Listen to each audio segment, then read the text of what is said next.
Hello everyone. Pasok pa lang ako ngayon sa work. And napakalamig po. Ay may nagaano ng snow. Good. Mabuti naman. At ang kapal-kapal ng snow namin ngayon. At least na-scrape off ang aming mga snow. Yan.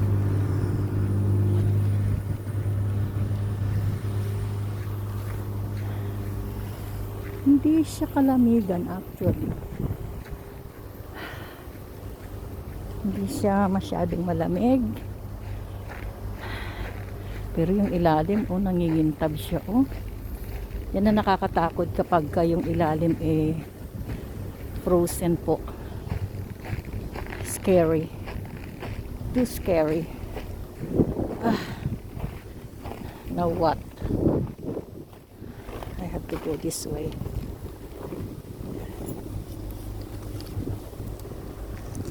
Ay, naku po. Buhay. Canada.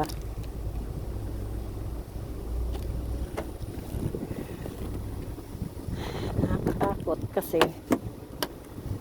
ang kapal ng snow. Frozen na siya, Kasi kung isang araw, nag-snowstorm, napalis ba yung snow? Ngayon, yun ang nakapag sa anak ko, nakabangga siya ng